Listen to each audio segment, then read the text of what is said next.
Welcome to Heidelberger Kunstverein. My name is Mehveş Ungan, and I want to introduce you to our show, Marwa Arsanios, Matter of Alliances. I curated this show together with Søren Grammel, and Marwa Arsanios is a Lebanese artist who lives in Berlin and Beirut. And my goal as a curator was to define ecological feminism in comparison to white feminism. In today's world, in our individualistic lives, we define feminism as being equals to European men, having the same payment and so on. But ecological feminism has different goals. It wants to unite the struggles, anti-colonial struggles, struggles for the land rights, indigenous struggles, and social injustice. Now, in different parts of the exhibition, we will look at the film series, Who's Afraid of Ideology? Maybe before that, I should explain you the title of Matter of Alliances. First of all, it's about choosing your allies as feminists and defining your enemies. And it should be state, patriarchy, and all the heteronormative order. And it sounds like Black Lives Matter. So the Matter of Alliances means it's very important to choose right friends and allies. And it also says that we have to be united with nature again. So like matter means also the soil and all the minerals and bacteria and everything with what we can define as matter. So it has these two meanings. And yes, I think it was the first part. Who is Afraid of Ideology? It's a film series, and it starts in northern Iraq. Marwa travels there and meets the Kurdish women who are living in the mountains. And so they have a very immediate relationship to the nature because mountain is a place to hide themselves.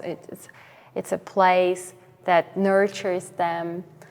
And but we should avoid seeing them as a primitive, naturalistic people. They also write about this relationship, so they are very political subjects. They have political agency and they have political goals.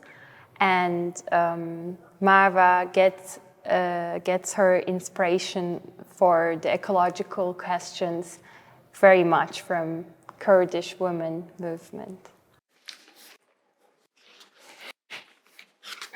And now we are in the second box, and it's Who's Afraid of Ideology Part 2. Now we also changed the country. Now we are in Northern Syria. And Marwa films or makes this interviews and film 2 years later, 2019.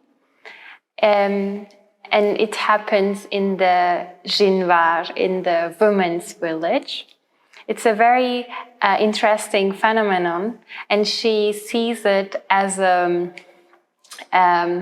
feminist utopian image and also utopian space, because women who are fled away from the war builds their small village in a triangle form, and they have a self-sufficient microeconomy. They have a garden, they plant their herbs and their medical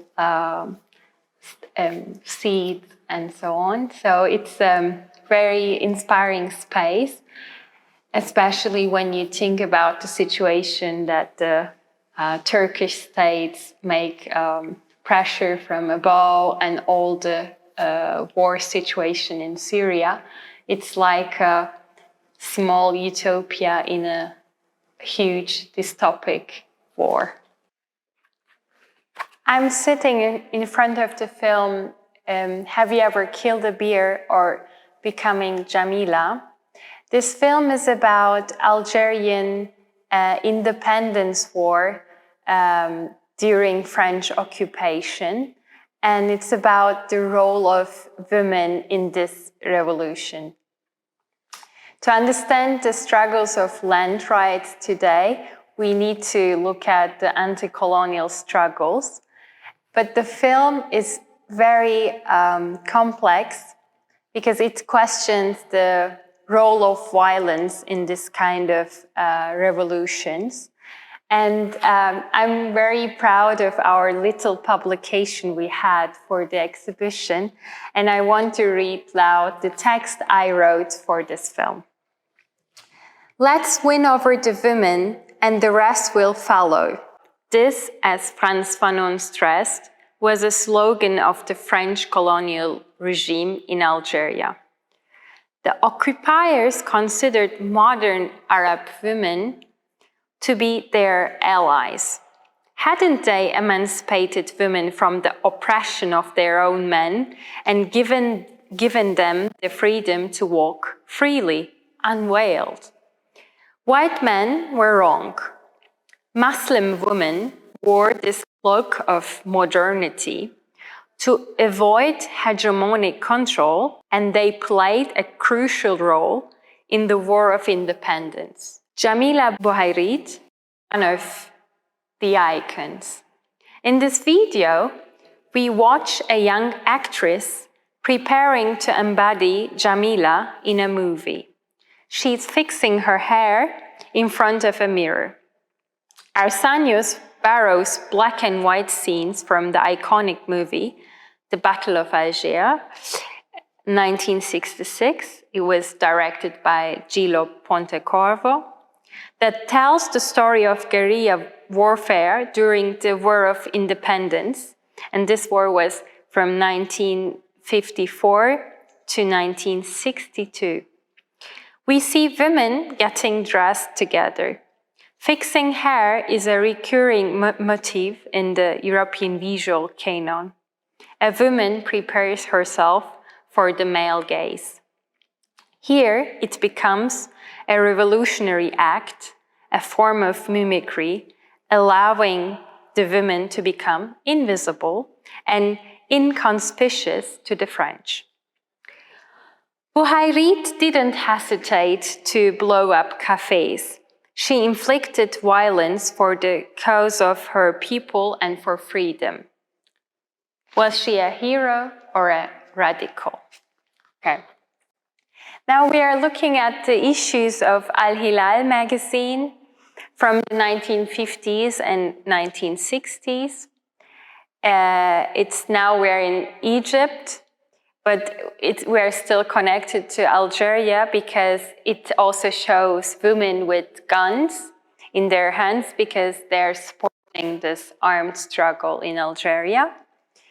And it's a very interesting time for women because new national states, after becoming independent from the colony, they take the Orientalist criticism very seriously. So what Europeans say about Muslim women, Muslim men are oppressing them and wailing them and so on. So this new national state develops a form of state feminism, and it creates the new image of modern Muslim women.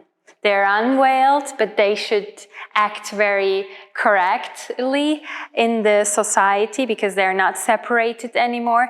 So it creates new role models like mothers of the nation or the teachers for the nation. The sexless woman, but unveiled. So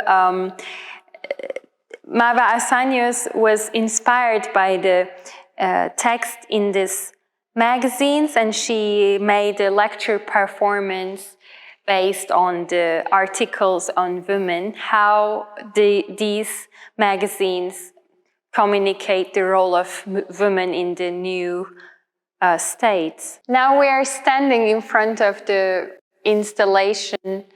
Falling is not collapsing, falling is extending.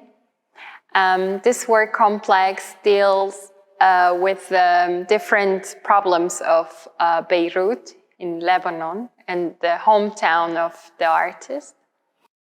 The first thing is waste crisis in Lebanon. There are so many landfills that create many environmental problems.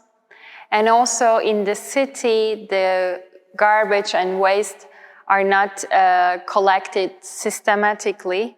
So the city starts to stink, and there were protests in the past. The last piece I want to talk about is a chart for the usership of the land. As you see, 5 charts hanging behind me.